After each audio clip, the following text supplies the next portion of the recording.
दर्शकों नमस्कार, महेश सिंह का अभिवादन स्वीकार करिए। दर्शकों, फतेहपुर जिले में पुलिस के हाकिम बदल गए। हाकिम बदलने के बाद थाने के थानेदारों से लेकर के चौकी इंचार्जों के बीच में गुडवर्क किए जाने की होड़ लग गई।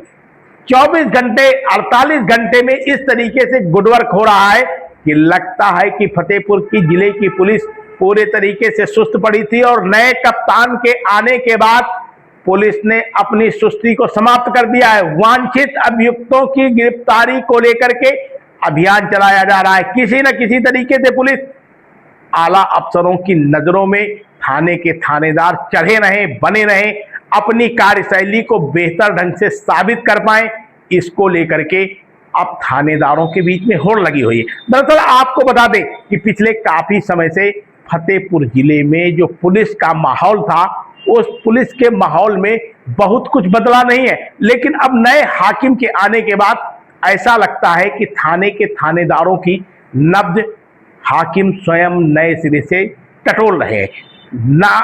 नाकामयाब थानेदारों को बख्शा नहीं जाएगा और काम करने वालों को तवज्जो दिया जाएगा। लेकिन अब इस सब पूरे मामले में तमाम बिंदु ऐसे हैं जो आप लोगों के सामने भी रखना जरूरी है।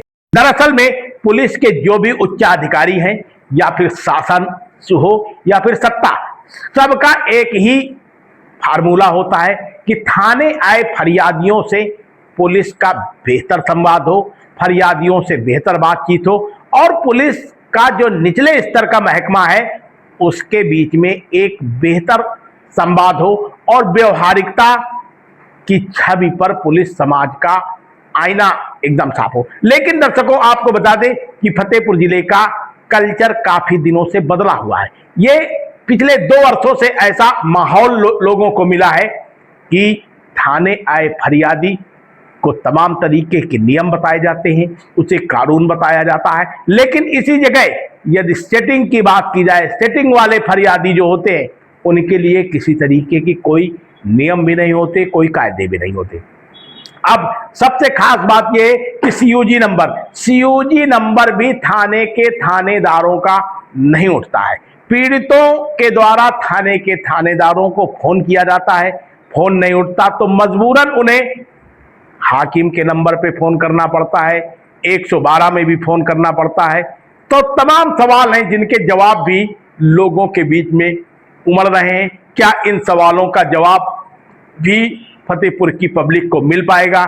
इस पर अब तरह तरह की चर्चाओं का बाजार गर्म है। दूसरा, पिछले काफी अरसों से ये चला आ रहा है ताकि जो जिले के जिम्मेदार अफसर हैं उनके सरकारी आवास फरियादियों के लिए हमेशा खुले रहते थे, चाहे जब भी हो, ऑफिस का समय हो या फिर उसके बाद का। जब भी फरियादियों के बीच में कोई लेटेस्ट घटना होती थी तो फरियादी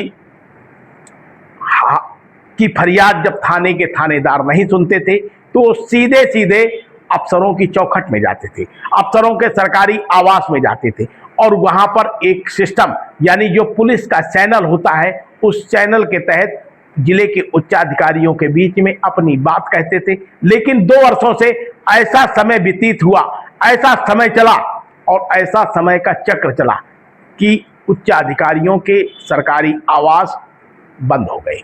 उनके आवास बंद होने से अब फरियादियों के पास एक ही समस्या बची कि वो सुबह दफ्तर के समय ही उच्चाधिकारियों से मुलाकात करें या फिर थाना दिवस पर मुलाकात करें या फिर समाधान दिवस में मुलाकात करें, तहसील दिवस में मुलाकात करें। और जिस समय फरियादी दूर दराज से आते हैं वो अफसरों से मिल पाएंगे कि नहीं मिल पाएंगे, कितनी भीड़ होगी, इस पर भी तमाम सवाल हैं। यही वजह है कि छोटी छोटी घटनाएं भी बड़ा रूप लेती जा रही हैं।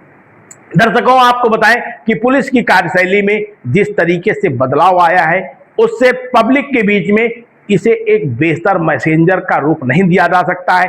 शासन भले ही कहता हो कि अपराध को नियंत्रण किया जाए, प्रदेश के मुख्यमंत्री भले ही कहते हो कि गुंडों माफियाओं को जेल भेजा जाए, लेकिन जो निचले स्तर पर है उसमें पुलिस की खामियां ऐसी हैं कि सरकार की किरकिरी हो रही है और यदि यही स्थितियां रही तो इसका फर्क कहीं ना कहीं 2027 के विधानसभा के चुनाव में पड़ेगा। दर्शकों, बने रहिए सबक समाचार में। आप हमारे चैनल को कहां से देख रहे हैं सब्सक्राइब करिएगा, लाइक करिएगा, साथ में कमेंट करना न भूलिएगा। बहुत बहुत धन्यवाद।